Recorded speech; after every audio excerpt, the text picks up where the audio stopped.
Subscribe now and press the bell icon. Never miss an update. Hello नमस्कार, welcome to Mahindras. आप सभी लोगों का बहुत स्वागत है। आज जो डिस्कशन है हमारा वो स्पीड टेस्ट नंबर 33A का डिस्कशन करने वाले हैं। रीजनिंग सेक्शन तैयार हो जाइए। मे भी आप में से बहुत सारे ऐसे लोग होंगे जिन्होंने क्वेश्चंस को सॉल्व कर रखा होगा या स्पीड टेस्ट दे दिया होगा। ये वाला 33A अटेम्प्ट किया है तो ठीक है, तो फिर आप सीधे एक्सप्लेनेशन देखेंगे। और जिन लोगों ने नहीं किया है, आप चाहे तो वीडियो को पॉज कर सकते हैं।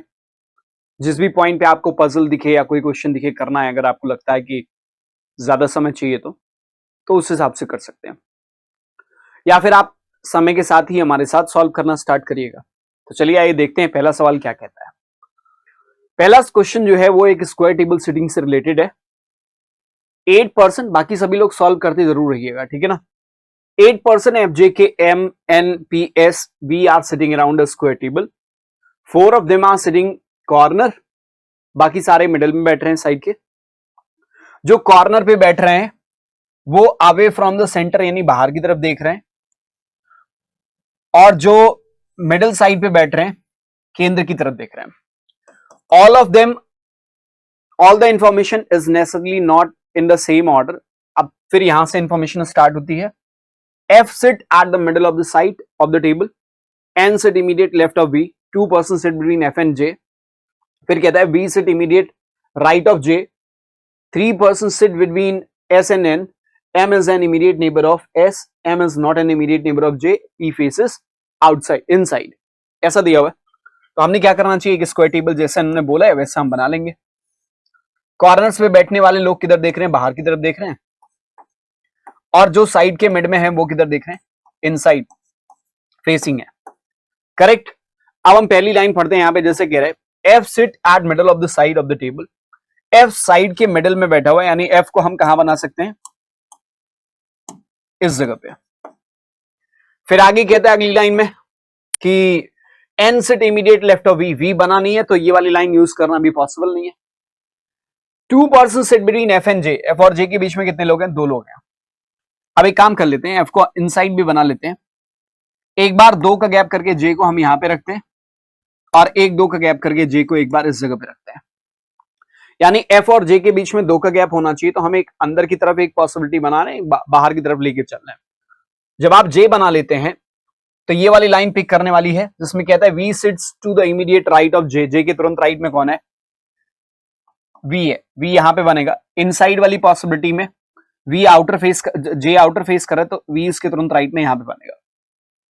अब चूंकि आपका V बन गया है और J बन गया है, तो J से लिंक करता हुआ इंफॉर्मेशन आप पिक कर सकते हैं। V से रिलेटेड एक और इंफॉर्मेशन थी, N से immediate left of V, V के तुरंत बाईं तरफ कौन बैठा हुआ है, N बैठा हुआ है। V यहाँ पे देखिए बाहर वाले केस में इसका तुरंत बायां कौन सा होगा, यहाँ पे, और इस केस में N इस जगह पे आएगा क्योंकि V के तुरंत बाएं होना चाहिए। यहाँ पे V अंदर देख रहे हैं और उसका तुरंत बाएं N यहाँ पे बनेगा।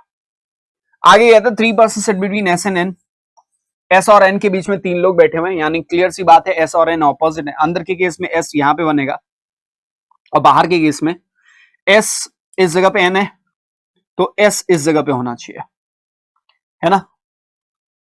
एक बार फिर से देखते हैं। N sit immediate left of V, V के तुरंत बाईं तरफ N बैठा हुआ है, V के तुरंत बाईं तरफ N बैठा हुआ है, यहां पे भी ठीक है।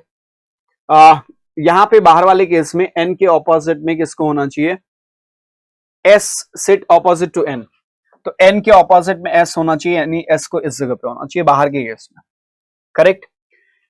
फिर कहते हैं M is an immediate neighbour of S, M किसका पड़ोसी है, S का पड़ोसी। 2 संभावनाएं इस जगह पे। यहां पे देखें S का पड़ोसी M क्लियरली यही बनेगा, और दूसरा पड़ोस S का जो है, यहाँ पे S इस जगह पे है, यहाँ पे M के लिए जगह नहीं है, F ऑलरेडी इंगेज कर रहा है उस प्लेस को। फिर कह रहे और M is not an immediate neighbor of J, M किसका पड़ोसी है, J का पड़ोसी है। अच्छा ठीक है, M J का पड़ोसी नहीं है, यानी ऐसी स्थिति में M J के पड़ोस में नहीं आएगा।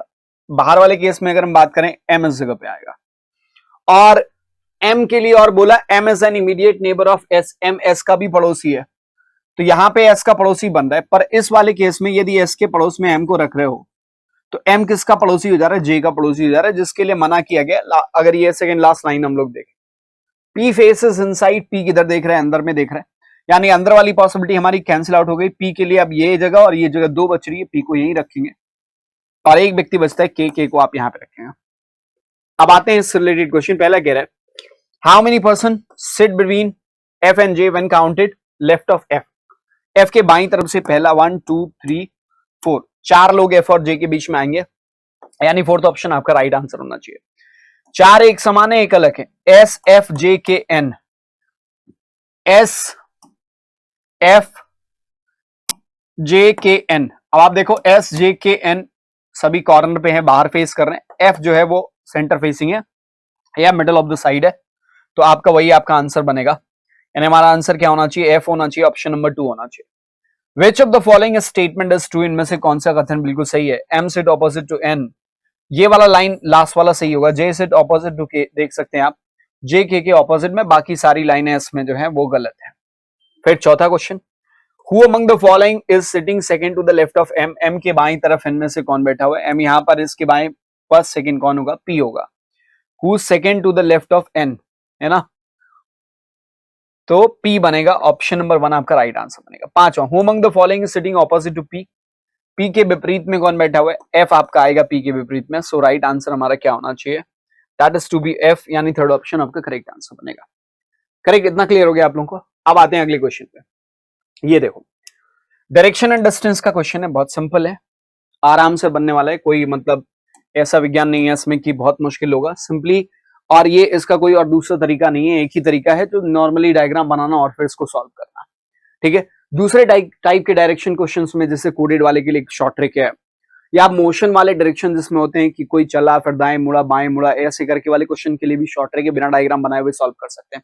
किसी दिन ऐसा क्वेश्चन अगर रहा तो उसका शॉर्ट ट्रिक मैं आपको जरूर समझाऊंगा। चलो यहाँ पे कह रहे point C is 15 metre east of point F. F के पूर्व दिशा में 15 मीटर की दूरी पर कौन है? सी है। फिर आप सी और एफ से लिंक करती हुई लाइन कोई और पिक करिए, तो आप यहां पे देख सकते हैं point B is 15 metre south of C. C के साउथ डायरेक्शन में 15 मीटर की डिस्टेंस पे कौन है? बी है। करेक्ट, बी बन गया तो बी से रिलेटेड ये लाइन पिक कर सकते हैं। A is 10 metre west of B, B के वेस्ट में 10 मीटर की डिस्टेंस पे ए है। करेक्ट, विच इज, यानी बी के लिए बात कर रहे हैं, 15 metre north of H. B H के नॉर्थ में 15 मीटर है, यानी एच कहीं यहां होना चाहिए, एच के नॉर्थ में 15 मीटर यहां। फिर point D is 15 metre west of E. D किसके वेस्ट में है? 15 मीटर ई के। अभी डी बनानी है, ई बनानी है, ई को लेकर बात कर लेते हैं। Point B is 15 metre south of point C. Point E is 5 metre east of point H. H से पूरब दिशा में 5 मीटर की दूरी पर ई पॉइंट है। और फिर यहां पे अब ई से लिंक करता हुआ जो इंफॉर्मेशन था जिसमें कहा गया point D is 15 metre west of E. E से वेस्ट डायरेक्शन में 15 मीटर, यानी ई से एच 5 हो गया, तो एच से 10 मीटर की दूरी पर डी होगा। डी क्लियरली यहां पे होगा, डी और एच के बीच में 10 आएगा, पहले ही बना के लिख लिया। कोई पॉइंट बचता है। जी इज 15 मीटर नॉर्थ ऑफ ए। जी ए के नॉर्थ में 15 मीटर की दूरी पर है, तो ए के नॉर्थ में यहां से ये जगह किसके लिए अलॉटेड है? जी के लिए। यानी जी और सी के बीच की दूरी अगर देखें तो 10 होगी, और जी और एफ के बीच की दूरी कितनी होगी? 5 होगी। ऐसा ही होगा। अब जब क्वेश्चन करेंगे तो उसकी जरूरत पड़ेगी, हमने पहले ही इसको बाइफर्केट कर लिया है, सब कुछ अलग अलग कर लिया। क्वेश्चन नंबर 6 में कह रहे हैं in which direction and what distance point G from point C. C से जी किस दिशा में और कितनी दूरी पर है? तो सी से जी के लिए यदि हम बात करें तो वेस्ट डायरेक्शन में दिख रहा है, और डिस्टेंस कितनी है? ये 10 मीटर की डिस्टेंस है, 10 मीटर वेस्ट, यानी in west direction at what distance point G from C, 10 metre west, यानी थर्ड ऑप्शन आपका राइट आंसर बनना चाहिए। करेक्ट है। अगले क्वेश्चन पे आओ। Point D is in which direction with respect to A. A से डी किस दिशा में? ऐसा ही पूछा गया ना, ए से डी। ठीक है, तो ए से डी देखने पर किस तरफ दिखाई देगा? साउथ डायरेक्शन में, यानी point D is south direction of A. D is south of A, यानी फर्स्ट ऑप्शन आपका राइट आंसर बनेगा। Question number 8, point F is in which direction with respect to E. F E के respect में किस दिशा में है? F यहां पर है, ई इस जगह पे, और ई पे हमें कंपास बना लेना चाहिए। ई पे कंपास अगर ड्रॉ करें तो ये नॉर्थ हो गया, ये ईस्ट हो गया, ये वेस्ट हो गया और ये साउथ हो गया। यहां से लाइन अगर हम मिलाते हैं तो ये नॉर्थ और वेस्ट के बीच में जाएगा। So the answer is to be north west. North west किस ऑप्शन में दिया? ऑप्शन नंबर 4 में दिया हुआ, ये आपका आंसर बन जाएगा। अब हम आगे अगली पजल पे, ध्यान दीजिएगा सारे लोग। 7 person A B C D E F and G, they all belongs to different cities, Kolkata, Mumbai, Chennai, Pune, Lucknow, Ahmedabad, Delhi, but not necessarily in the same order. पहली लाइन में कह रहा है D belongs to Pune, neither A nor F belongs to Kolkata, B belongs to Ahmedabad, C does not belong to Kolkata and Lucknow, G belongs to Mumbai, A does not belong to Lucknow and Chennai. Simple, बहुत simple question है, clerk के prelims level का question है, 1 minute के भीतर आपका बन जाना चाहिए। कैसे करना है वो मैं आपको बता दे रहा हूं, ध्यान रहे। जैसे लिखा हुआ है तो जो पर्सन लिखे हुए उनको मेन स्ट्रीम में लिख लीजिए। ए जैसे हम मैं लिख लेता हूं, ए हो गया, B C D E F G, E F और जी।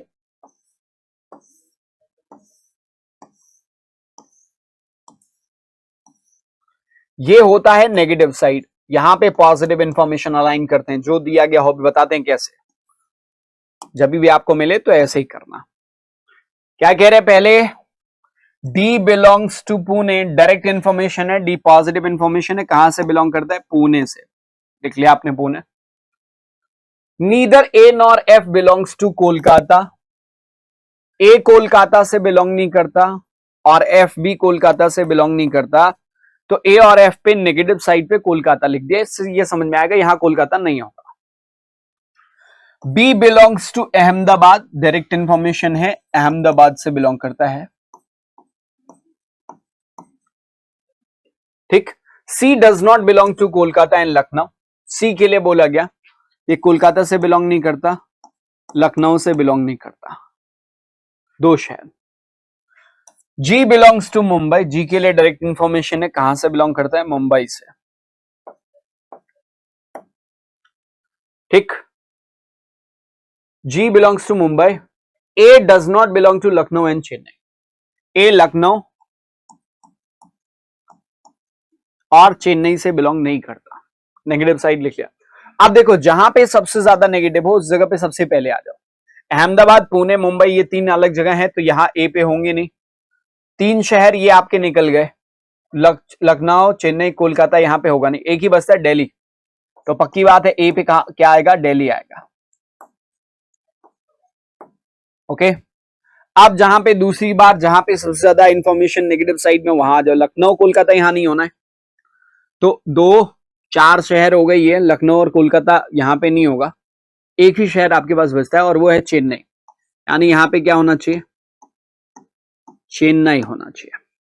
फिर आ जाओ इस जगह पे, यहां पे कोलकाता नहीं होगा तो एक ही शहर बचता है लखनऊ, यहां पे हो गया, और फिर कोलकाता कहां पे हो जाएगा? इस जगह पे हो जाएगा। बहुत सिंपल था, 1 मिनट में सॉल्व होने वाला सवाल था। चलो आ जाओ पहला क्वेश्चन देखते हैं।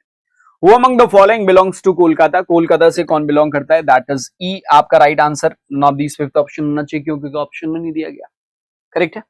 अगले पे आ जाओ, question number 10, which of the following statement is true, कौन सा सही है? ए चेन्नई से, जी दिल्ली से, ए चेन्नई नहीं है, जी दिल्ली नहीं है, फिर देखो ई कोलकाता बिल्कुल सही है, ए वाला ई कोलकाता से बिलोंग करता है, आपने कहा जी बिल्कुल सही, 3rd ऑप्शन हमारा राइट आंसर बनेगा, करेक्ट। कौन सा सही है वो बताना था। 11वें क्वेश्चन की बात करें, F belongs to which of the following city, F कौन से शहर से बिलोंग करता है? एफ का कौन सा शहर है? लखनऊ है, ऐसे में कौन सा ऑप्शन हो जाएगा?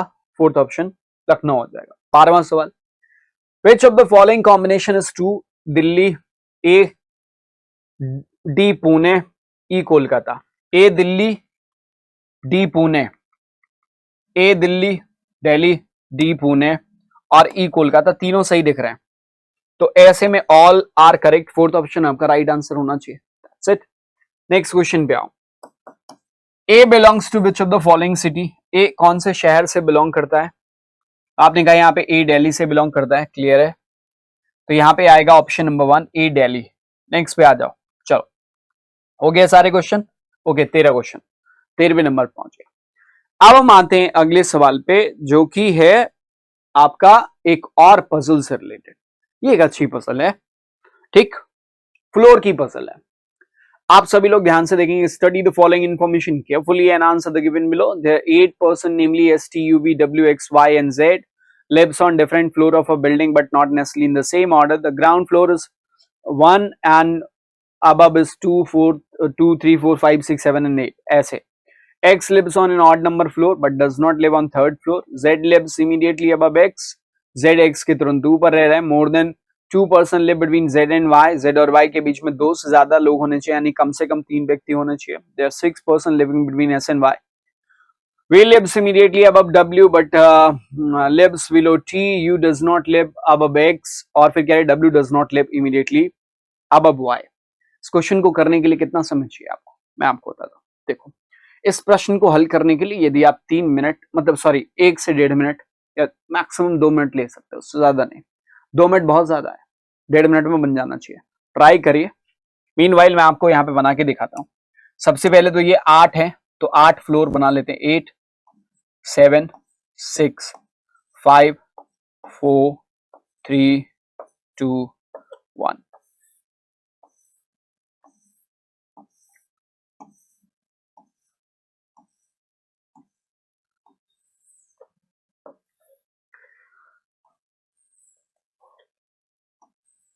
ये 2 पॉसिबिलिटी बनाने के लिए मैंने खांचे बना लिए हैं कि अगर इनके जरूरत पड़ी तो इन दोनों खांचों में अलग अलग फिल कर लेंगे, पॉसिबिलिटी को कैरी आउट कर लेंगे। पढ़ते हैं पहली लाइन को, स्टार्ट करें। देखो, the ground floor of the building is number 1। ठीक है, चलो वहां तक आ गए। X lives on an odd number floor.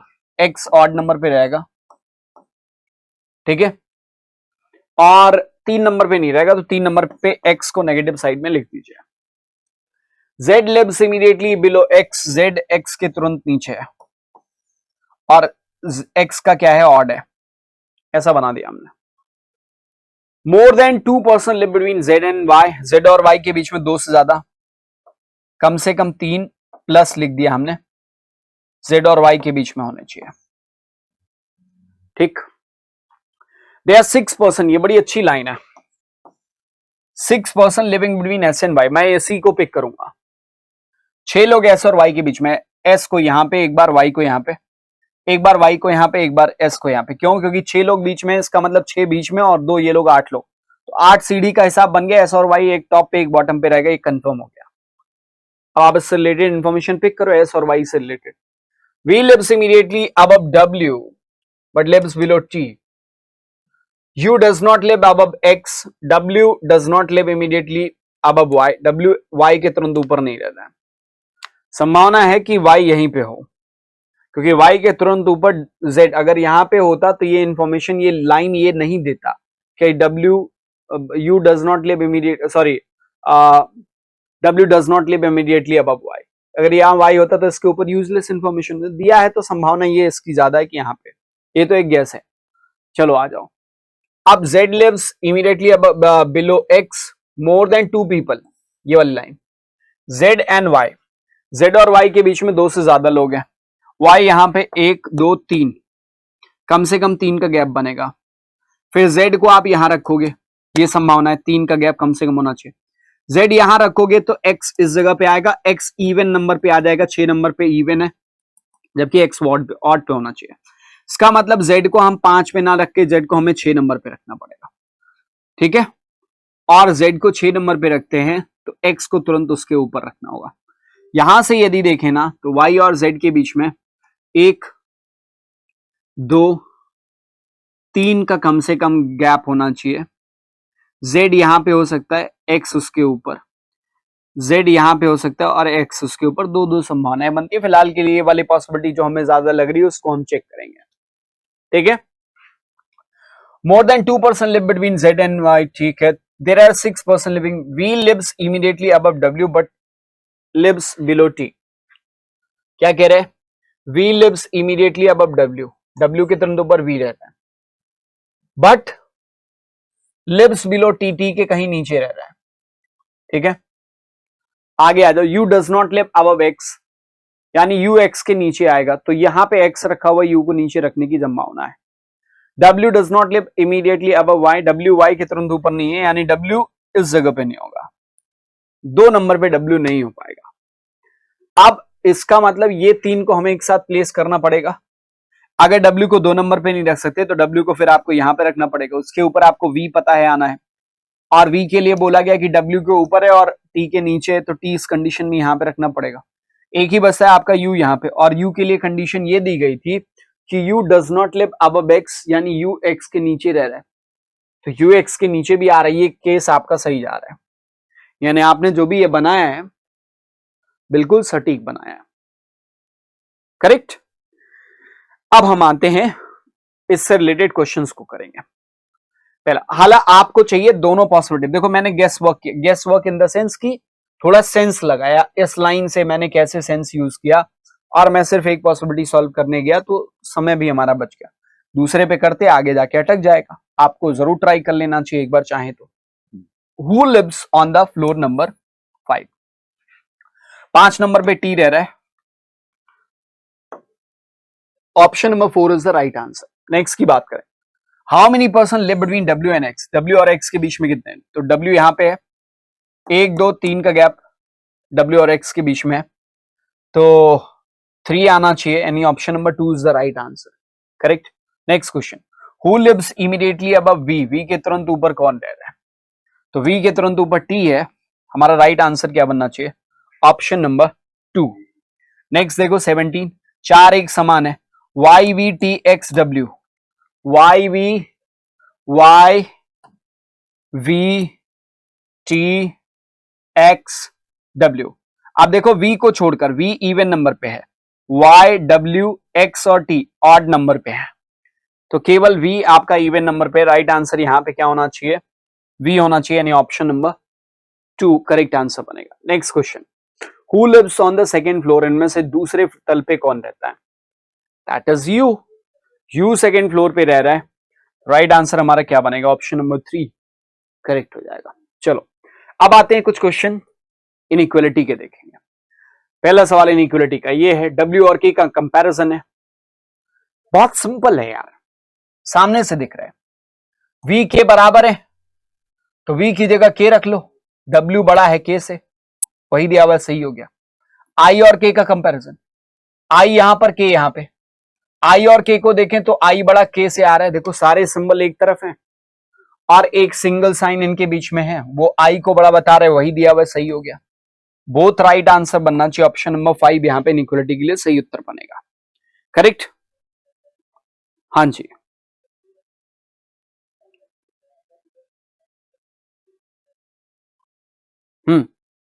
अगले क्वेश्चन पे आ जाओ। ये रहा, Q और K का कंपैरिजन है पहले में, और दूसरा Q और E का। तो Q से K का मतलब ये हुआ, Q से हम जाएं B और B से K, तो B बड़ा है K से, यहां से क्या मिल रहा है? B बड़ा है K से, और B यदि बड़ा है K से, Q बड़ा B से, B बड़ा K से, यानी Q बड़ा K से, कंफर्म है। पहला वाला वही दिया हुआ सही हो गया। Q और E बराबर कैसे हो सकते हैं? Q और E बराबर नहीं हो सकते, E छोटा है B से, B छोटा है Q से, यानी E छोटा होगा Q से, बराबर कह रहे, दूसरा गलत, केवल पहला सही हो जाएगा। राइट आंसर ऑप्शन नंबर 1 बनेगा। चलो नेक्स्ट क्वेश्चन नंबर 21, H और I का कंपैरिजन ना, दूसरे में E और I का। H से I देखने के लिए हमें H से G जाना होगा, H बड़ा है G से और G बड़ा बराबर है I से, H बड़ा G से और G बड़ा बराबर I से, सारा सिंबल एक तरफ, ये एक सिंगल साइन है, सिंगल साइन है तो ये सिंगल किसको बड़ा बता रहा है? H को, वही दिया हुआ सही हो गया। E और I का कंपैरिजन देखें तो E से हम H जाएंगे, E से G और G से I। E छोटा है G से, है ना, E क्या है? G से छोटा है, इतना भूल जाओ। अब उल्टे साइन दिख रहे होंगे, ये वाला और ये वाला साइन देखो, उल्टा साइन देखो, उल्टा साइन हो तो कोई भी अकेला कंक्लूजन सही नहीं हो सकता। एक में E बराबर I लिखा हुआ है, अगर दूसरा लिखा होता E छोटा है बराबर I होगा तो हम इधर और लगा देते, ठीक है, पर वो ऐसा कंक्लूजन है नहीं, तो अकेले गलत ही रहेगा, केवल पहला सही होगा। Option 1 is to be the correct answer, बराबर है। अब आखिरी के 5 सवालों पे हम लोग आते हैं। 4 सवाल आखिरी के ये रहा। If all the numbers are remove from the series then which of the following element will be 10th from left hand. बाएं से 10वां कौन सा होगा? किसको रिमूव कर दिया जाए? सभी संख्याओं को रिमूव कर दिया जाए। तो संख्या हम नहीं गिनेंगे और बाएं से 10वां गिनते, पहला, दूसरा, तीसरा, चौथा, 5वां, 6वां, 7वां, 8वां, 9वां, 10वां। एफ हो जाएगा और एफ किस विकल्प में दिया? ऑप्शन नंबर 2 में दिया हुआ है। So that is the right answer. Simple है, स्क्रीन पे प्रैक्टिस करनी चाहिए आपको ऐसे क्वेश्चन। देखो ये क्वेश्चन ऐसा नहीं है कि आप सिर्फ करोगे, हर कोई कर ले जाएगा। चाहे 5वीं 6वीं बच्चे को दे दो, गिन के बता देगा आपको, है कि नहीं। चलो अगले सवाल पे आते हैं। How many letters are there according to the English alphabetical series between the 7th element from left. बाएं से 7वां 1 2 3 4 5 6 7 L and 9th element from right. दाएं से 9वां, पहला, दूसरा, तीसरा, चौथा, 5वां, 6वां, 7वां, 8वां, 9वां। ए और एल के बीच में कितने होंगे? तो आप बोलेंगे ए 1 होता है और एल 12 होता है। तो एक धन कितना 12 बनेगा? धन 11 करने पर, यानी बीच में कितने हैं? 11 हैं कि 10 हैं? बोलो 10 आएगा बीच में। देखो इनके बीच में 10 होगा, ये पहला है और ये 12वां है। 2 तो ये हो गया, बीच में 10, तो यहां से यहां तक 12 हो गया, यानी मिडिल में 11 नहीं आएगा, ध्यान रहे 10 आएगा। और कौन से ऑप्शन में दिया? ऑप्शन नंबर 4 में दिया हुआ है। That is the right answer. Next question पे आते हैं। Which elements are exactly between 6 element to the right and 6 element to the left of the above arrangement?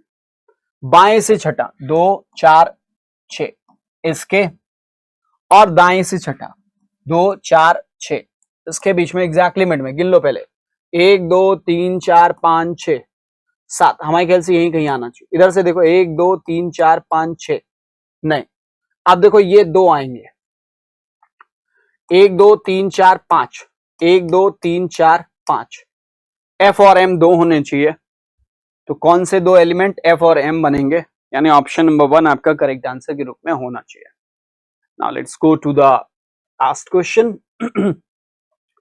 How many such numbers are there in the above arrangement, each of which is immediately preceded and immediately followed by a consonant? जिसके पहले भी consonant हो, बाद में भी consonant. संख्या देखना है, संख्या इसके पहले कॉन्सोनेंट बाद में कॉन्सोनेंट है, सही है। ये संख्या इसके पहले और बाद में कॉन्सोनेंट है, दूसरा हो गया। अगली संख्या इसके पहले कॉन्सोनेंट बाद में वॉवेल है, छोड़ दो। ये संख्या इसके पहले वॉवेल है, छोड़ दो। ये संख्या इसके पहले कॉन्सोनेंट लेकिन बाद में नंबर है। ये संख्या के पहले नंबर और बाद में कॉन्सोनेंट है, छोड़ो। ये संख्या के पहले वॉवेल है, कितने मिले? केवल 2 मिले। राइट आंसर क्या होना चाहिए? Option number 3 is the correct one. उम्मीद कर रहा हूं कि ये आपने सॉल्व जरूर कर लिया होगा, आपको चीजें समझ में आ गई होंगी। बहुत सिंपल क्वेश्चंस थे, क्लैरिकल प्रीलिम्स लेवल के क्वेश्चंस थे। ओके, तो आज के लिए बस इतना ही प्यारे बच्चों। That's it for the day. Thank you so much for connecting with us. Thank you so much for joining the session. Like जरूर कर दीजिएगा, शेयर कर दीजिएगा अगर पॉसिबल हो। चैनल को यदि सब्सक्राइब नहीं किया है तो सब्सक्राइब जरूर कर लीजिएगा। And keep practising. That's it. Thank you so much. Bye bye, take care. Subscribe now and press the bell icon. Never miss an update.